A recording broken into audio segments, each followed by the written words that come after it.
Hey Megatron. Hey Ratface, what's the good word? Look at that, it's late October already, so grab a beer and let's snack on some fear. Now, I think we can all agree that it has been a year. We've really taken a pounding. But as a useless internet man who gesticulates in front of collectibles, it's my job to sit here and kick up a big stink about one of 2020's least important issues. That's right, it's time to address the summer of botched Transformer reveals, which began as a series of well-intentioned official live streams, but quickly degenerated into an extremely wearing barrage of blurry screen grabs and hastily photographed prototypes T-posing on dust sheets, which did feel kinda cool in a rude way, but it definitely deflated a lot of the pomp out of proceedings. But miraculously, and very fortunately for an unusually leaky good ship Hasbro, none of that managed to spoil the unveiling of a breathtaking new leader-class T-Rex Megatron, just a year and a bit after his massive masterpiece figure tore everybody a new finance hole. So it's official, Beast Wars is back, and it's time to break out the old purple monster.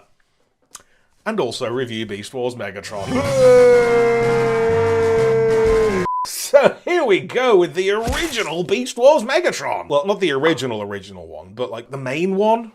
This one. Now, this is a bot that I've been trepidatious about reviewing because he is so loved. People worship this guy, and I totally get it. But like, part of me feels like I'm faking. I just wasn't there for Beast Wars because I was, 13 at the time? I was totally checked out of Transformers. I was laser focused on learning fatalities and Metallica lyrics and failing to make friends. You know, 13-year-old shit, cultivating acne. I was great at that. So there is part of me that just feels like I missed Beast Wars, but I'm trying to catch up. I'm several discs in. Kingdom's bringing back the vibe. I'm into it. And I sit before you today, undaunted by the task of talking to you for a minute about the purple dinosaur man who says yes. Sorry, who says yes. So check out this fabulous Tyranno dickhead. Now, this is one of the first Beast era figures that ever landed back in '96, and looking at it with a degree of detachment, you can kind of see why Beast Wars might have been a tough sell at first. This was such a departure from the Transformery norm, plus you can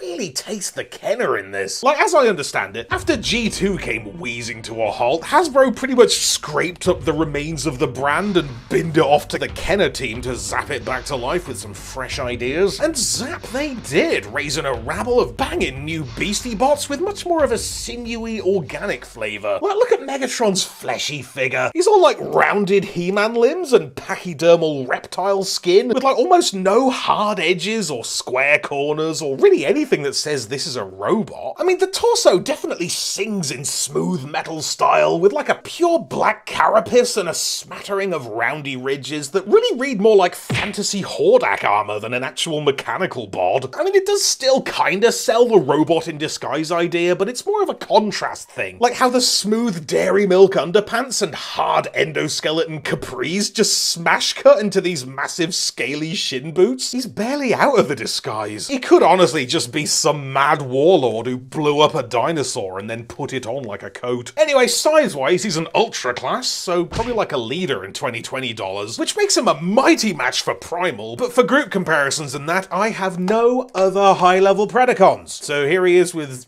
Spitor and a second Spitor. Head's a hoot and a half with the distinctly non-show styled shiny silver helmet. You gotta presume that this figure predates the show design. It's clearly doing the play it safe G1 homage thing, albeit with an extremely 90s face. Love me some mad red supervillain eyes and bodacious Ninja Turtle scowl. And dig, if you will, this bonkers back of head batarang that encases his whole head in like a owl, iguana, merman, unicorn, balaclava. Definitely suffers from a lack of paint, but still a neat feature. A Nietzsche.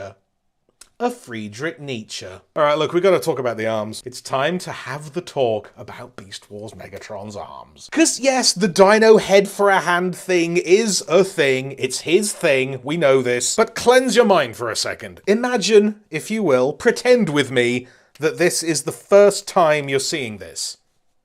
It's a lot. I mean, this whole Timmy No Hands situation was initially a big problem for me. Speaking as a reformed hardline G1 blowhard, it was a big leap to accept this level of limb fuckery, but now I just think it's hilarious. Like, you haven't got a right hand, like a normal person's hand, but you have got the entire face and neck of a prehistoric apex predator. That's a power move. And the other arm's just an enormous cone of ass with some, like, extendo snatch and reach action, which honestly still a sticking point. Like, how are you going to be an effective leader without basic digits to deal with day-to-day admin? The answer is shut up, nerd. It's a cool toy, and it goes grabby, grabby, grab. But if you'll allow me a bonus Halloween tangent, this also looks a lot like a creature I saw in a nightmare one time that was chewing on a live horse, which was sobbing like a human and also singing Amazing Grace, helplessly rolling in the jaws of this brainless, devouring organism and devolving into filthy tendrils of darkening gore. So, I wonder what repressed memory that represents. Anyway, having such extravagantly useless hands, old Nasher here was instead forced to mount his weapons on these massive floating hip humps. And he's naturally gone for the classic spring-loaded saddlebags that fire these anchors? Horseshoe crabs? Euros? I don't know. Ah, classic Thew. But despite having a function, the hip haunches do also form part of a front of flabby bio-kibble that's so outwardly egregious, it's frankly obscene. Like, however you feel about the hands, he's still got most of the skin of a dino hanging off his back, like extremely cursed angel wings. So it really is staggering how little that bothers me, because there's so much of this toy that is pure nonsense, but it's so difficult to mind when the character just dominates it. Much as we love somebody like tyranYESaurus, he's so saturated in his own flaps that it's quite easy to forget there's a bloke in there. But Megatron is here. He is very present, and he is running shit. Oh, yes. Alright, Megatron terrorize! But backwards. So, CRS, not again. Yeah, that. Do that.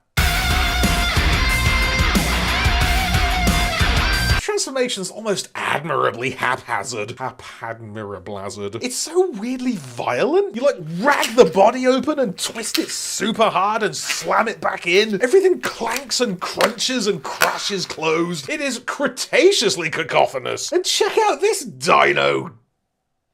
Dude, I don't know. I got no dinosaur puns left. I used them all up on those Geiger power things. And weirdly, this isn't what I picture when I think of Beast Wars Megatron. It is him, clearly, but my brain always prioritizes the CG model's oddly misshapen Magentasaurus. Honestly, this just feels more like a standard store-bought white label plastic toy T-Rex. Welcome to Generic Park. Like, after that awesomely enrapturing robot, this beast mode really is quite a dry Tyrannosaurus, with a much more traditional head in the shrink-wrapped skeleton style, with like visible bone ridges and some vague moss colouring. Is that even purple? It looks more grey to my eye. But then, it is very old. And so am I. And real talk, there's not that much action on the go. That is, it used to have a water squirty gimmick where you could like pull out his entire throat and fill it up, which I was going to show you, but it's perished. Still, removable tongue and throat? That's pretty raw. But in terms of actual movement, he's just got like knees, but no hips, fairly low impact ball socket micro arms, and a bit of bitey action. But like, isn't that all you really need? Because there's a lot to be said for the inherent awesomeness of just a dinosaur. Despite how much the paleos keep making it progressively lamer by updating the lore, the T-Rex is and will always be the daddy. So just having this warty old wazzock around makes you feel so powerful. Which I guess begs the question, are dinosaurs scary? I mean, I don't want to live in a world where being eaten alive isn't scary. But like, I don't know if dinosaurs are Halloween appropriate. They're a fun kind of scary. They're a spectacle fright. Because if I'm watching something and a dinosaur comes on, I'm not like, it's much more like, hell yeah. Or should I say, hell yeah. And that's pretty much him. Gotta say, this feels like a very humble and heavily mechanical larval version of the megastar that old mashed potatoes would become. Every legend's gotta start somewhere. And while this does feel pretty clunksome, all the ingredients are there, because Dino Megatron couldn't not be an ostentatiously impressive mega monster. And look how far he's come today. He is bona fide 90s kid royalty, and you know he ain't going anywhere. So Dinosaur size thanks to good old Brentosaur for donating this thing so many eons ago. And here's to the president of Predacons, the true Lizard King, the terrorizing tyrant that is Beast Wars Megatron, the best of the bestial.